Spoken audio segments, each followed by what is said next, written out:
Hi everybody, I'm Joey Paul and I'm an indie author, and today we're going to be talking about writing speeds. Please excuse the penny pasta on my shoulder. She's up there, she won't get down, and I don't have time to wait for her. So let's get on with this. I did a video about this as a real talk, which I will link up in the cards, but I wanted to touch on it again because I feel like it's something that can't be talked about enough. So I'm going to go over 5 points to think about when thinking about writing speeds. Number 1. Everyone is different. This should be obvious, it shouldn't need to be said, but yet it does. One person's way of doing things is going to be completely different from another person's, and none of them makes it bad or wrong. The way I approach working life is completely different from other writers, and the way I approach my goals is the same. Everyone is different and unique, and that's what makes the world so great. So when thinking about whether or not you should have done X, Y, Z because somebody else did it, remember that. I'll be talking about this more in a moment, but comparison is not the way to go. You need to remember and focus on your own working life and how that applies to you. Number 2, your speed is your speed. Like I just said, everyone is different. Personally, it takes me a few months to draft, other people take longer, some people only take a month. The important thing isn't how long it takes, but the end result. There are so many different steps that go into writing and publishing a book, which I'll cover next. But you can't work to somebody else's speed because you have your own reasonings and commitments that make you go at your speed. And that's more than okay. Like I've said a lot, it takes as long as it takes, and that's okay. Pushing yourself to do more isn't a bad thing, but it can be when you push yourself past your limits. I say this as someone who is both an author who pushes themselves and someone with chronic health conditions. Pushing myself sometimes is what's needed to get the work done. Other times it's too much and I end up in a flare. You're the only one who can decide which is which and how much is too much for you. Going back to those different steps. Number 3, drafting versus revising. Drafting is a lot different to revising.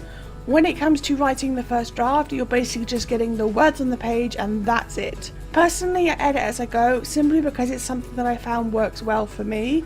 So my drafting isn't done as quickly as some people. A lot of the time when you hear people say they finished a book, they're talking about the first draft. After that, generally you get some distance between you and the manuscript before you can come back and start the revision process. This can be done in the background while you're working on a new project, or it can be the main focus, but not everybody talks about when they're revising as much as when they're drafting. Personally, I do drafting alongside revision of other books. My situation is a little unique in that I have a lot of free time. A lot of writers are doing this alongside a full-time job, and hats off to them because that's a ton of work. But because I'm not doing another job, it means I have time to switch between projects. At the moment I'm drafting 2 books and I'm doing active revisions on 3 that are coming out this year. The others already completed as a draft 1 are on the back burner until revisions are done and releases are finished. I find this works best for me, gives me a chance to go through beta feedback and CP feedback and all of that.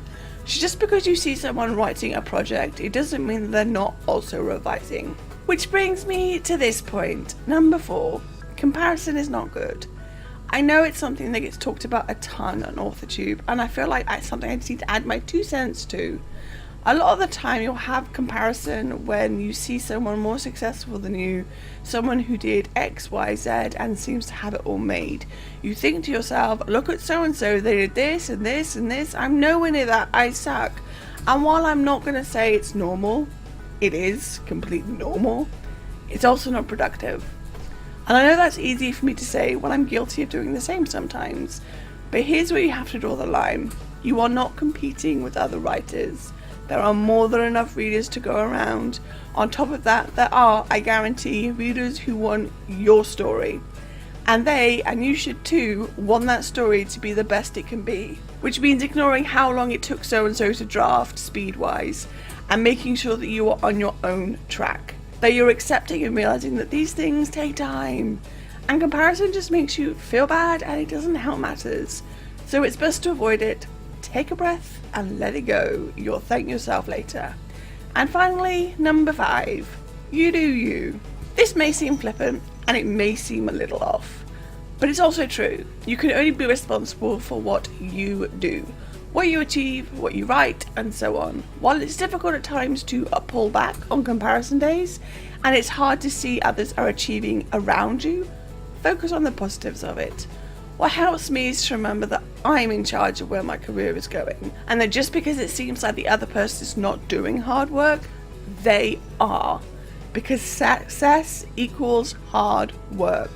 So focus on your work, on your writing, on your process, and try to ignore the jealousy and support those who are on the same path as you. Writing can be isolating, and getting jealous about things you have no control over, it just isolates you further. So focus on you and let it go.